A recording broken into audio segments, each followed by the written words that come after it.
Hey everyone, and welcome to the very final topic of this series. And we are going to learn about Elastic Container Registry, a private registry. In the previous section, we learned about Docker Hub, a public repository, right, where we can store our Docker images. Now let us understand how you can configure your private repository so that you can deal with your Docker images internally. So the very first thing that we would need to do is we will first create an instance, and here I will be very much quick and straightforward in this section because this is something that we have been doing from the starting itself and we actually know it. So I will just name it at server. I will just scroll all the way to the bottom and I'll just select the PEM file, and finally I'll click on launch instance.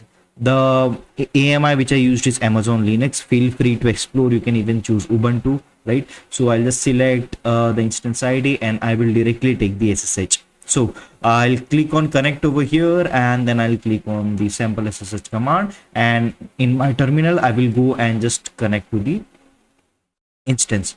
Now once everything is done, I will directly log in as a sudo user to avoid the permissions issue that we know how to resolve, right? And the next thing that we need to do is, first thing that you will need to work with and private repository is to install Docker itself. So I will write yum install Docker, and once everything is done, okay, so there is a process which is running. So once it is done, we would be able to install Docker inside the system. Meantime, it is installed in Docker. Let us go, and here the first thing that we need to search would be ECR, Elastic Container Registry, and then click on create registry. Now what actually is a registry? Now think of it like we are creating a GitHub repository where we would be storing our code, right? Likewise, in the same sense, here we are creating a repository where we would be storing our Docker images. So here I will provide the namespace followed by the repo name. So here what namespace is, basically namespace is used for the isolation of your images. I will write this as development, and here let's say the service that we are dealing with, a core service. Here it gives you two settings for the images. It is mutable and second is immutable. So mostly you can select for immutable because here you don't want your image tag to be overwritten, right? And next thing is, if you want to add any exclusion in that tag, you can just write it. For now I am good with that setting, and I will go with the encryption configuration, and here I will select AWS KMS, that is a key managed by Amazon itself. And finally, once everything is done, I'll click on create. Now once things are ready, I will go into development/core, and here we would be able to deal with all the images, right? So let me go back, and here I'll just click on Y, and here it will install Docker into my system. Now once Docker is installed, the next thing that we would be doing is we would first check whether the service is up and running or not, right? And in order to perform this demonstration, there are multiple things that you will need. First is you will need an access key. Second is you will need AWS CLI. So we would be authenticating with AWS CLI so that internally whatever permissions we need to connect with Amazon ECR, it will be directly resolved with that, right? So yeah, it is installing Docker. Now let us wait for some time, and once it is done, we'll proceed with the further step. All right, so let us verify the version of Docker. So docker -- version, and here you can see version is 25.0.14. Now let us first check whether the service is up and running or not. So systemctl status Docker, and here it says systemctl is not found. Let me just check. Systemctl it is, so I need to just correct the command, and here it says that the service is inactive. Let us restart the service. So systemctl restart Docker, and this time the service will get restarted. And now let us recheck the status of Docker once again. So let me just paste it, and here it says the service is active and running. Now let us quit it, and now the next thing that we need to do is open the browser and search for AWS CLI install on Linux, and click on the first one, scroll all the way to the bottom. Here we have three sort of option: Linux, Mac OS, and Windows. Now since we are on Linux, click on Linux, and then scroll all the way to the bottom. And now I will copy this command, and in order to work this command, you will need unzip installed in your instance. So let me just paste the command, and once it is done with the installation, we can actually run AWS version to check the version of AWS. So I'll just copy this, and when I execute this, it is actually saying that AWS CLI is configured in it. Right now, let me clear the screen. Now, since everything is done, now let me first run one more command to verify whether AWS CLI is actually installed or not. So I will run AWS IAM list -users. So here it says an error occurred, no credentials, because we didn't even provide the access key and secret key. Now, where do we find the access and secret key? Go to AWS, into the instance, go to IAM, and here you need to create one user, right? And I will go to either one of the user and show you. And here I have a user named Shruti. I'll go to the bottom, and here I'll select all security credentials, and here you need to scroll down and you need to click on create access key, and you need to provide the command line interface, and then you need to click on configuration, and once you click on next, you will get your AWS credentials, right? So right now I already have the credentials. So how do we use it? So you just need to run AWS configure, enter, and then it will prompt you to write the AWS access key ID, and it will prompt you for the secret. Make sure you are storing it in a safe place, and once everything is done, your configuration will be completed. Now let me paste the values over here. So now I am done with the configuration, and once I run AWS IAM list -users, it is actually printing all the users which are actually present. Now we are done with all the configuration. First we installed Docker, and finally we configured AWS, and we installed AWS CLI. Now everything is proper. Now we'll go back to the ECR, that is Elastic Container Registry, and you just have to click on view push commands. Now here you will have all the commands that you can utilize for building the images and pushing it into this private repository, right? So first of all, we will need one Docker file. So what we'll do, we'll go to GitHub, and let us take any random Docker file that we have been using so far. So I'll go to my repository, and here we'll go to any one of the Docker repository that we have been using so far. So let me just go to repository number 10, and here there is a basic image that we have. So I'll just copy, and I will create a Docker file from here. So Docker file, insert mode, escape:/wq, and now let me build the image. So here, first thing that we need to do is we need to first authenticate whether we are actually logged into ECR or not.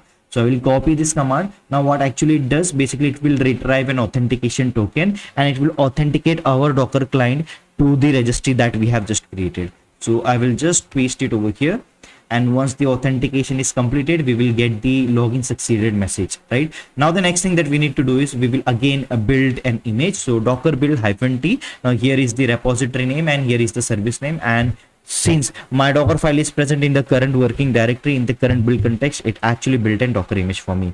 Now when I run Docker images, it says that development/core latest is present. Now the next thing is we will do the tagging, right? So we will tag the development core latest with the current registry, the private registry which we created. If I just copy the command and if I paste it, you can see here we have mentioned 8233 DKR ECR. So basically this is the URI of our ECR, right? Now when I clear the screen and when I run Docker images once again, here you can see a long format of image which is present, right? And final thing that we need to do is we will directly just push this image into the ECR, and yeah, we are done with pushing the image into the private repository that we just created, right? So when I go to ECR and when I close this, here when I refresh the screen, here I am able to see the latest image we just actually created, right? And yeah, so this is the first thing that we can do. Now let us test this now in two ways. First thing is we are going to just delete all the images which are currently present over here. So I will write docker rmi -f, and then we are going to remove all the images which are present in the current context. So I removed everything. When I run docker images, here you can see no images present. Now the next thing that I want to do is, if I am an authenticated user, which I am right now, will I be able to pull it or not? So I will just run docker pull, And here when I run docker images once again, I am able to actually pull the image from the ECR, right? Now let's do the second test where we are not an authenticated user.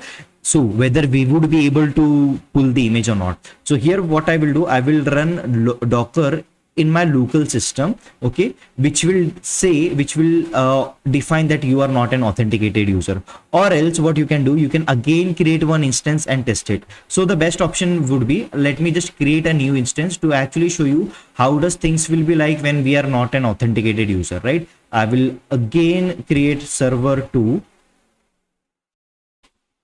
and we are going to keep everything by default as is. And let me just select the key. I will select Ubuntu Lucan. I will create the instance. So again, here we would need to do the same thing once again, whatever we did in the current instance. And this hard work is just to verify whether we are able to pull the image from the private repository, right? But the current thing is we should not be able to pull the images, right? So what I will do, I will go over here. I will click on connect and I will copy the SSH command, and then I will click on plus, and then let me just do zoom, and I will go to the directory where the keys are stored. Let me clear the screen, and let me take the SSH of the new instance which we just created. Right now, the first thing that we need to do is we will install docker into the system. So yum install docker, enter. And again, once this process is finished, we would be able to install docker into the system. So why we are doing this, basically we just want to make sure whether the authenticated user is able to pull the image and the unauthenticated user is not able to view or pull the images. Why? Because the permissions is only given to the person who are actually working in that specific company, right? So here I am creating one more instance, and we are going to check whether we are able to pull the image, the private image or not, right? And as the name suggests, private means something which is only available to few set of people, right? And public is something which is open to all the people, correct? And that is something that we are going to test right now. So what I'll do, I'll go to ECR and copy the URI, and we are going to fire the same command which we actually used in the in the authenticated instance, right? Now the docker is installed. Let me just activate the service. So systemctl restart docker, and once it is done, I will run docker pull, control V. And here what it says, correct this, error response from daemon. The head where we are trying to reach has no basic authentication credential, meaning whenever you are trying to pull any image from ECR, it will ask you for authentication credential, and if you are an authenticated user, you will be able to pull the images. And again, second thing is, since it was a private image, we were not able to pull it, right? So that was all in this video, where I wanted to demonstrate to you how we can create a private repository and how authenticated user is able to pull the image and how unauthenticated user is not able to pull the image. So the basic thing here over is, basically when an image is private, we won't be able to pull it unless and until we provide that authentication, right? So yeah, that was all in this video, and I will see you in the next one. Till then, keep learning, and thank you very much.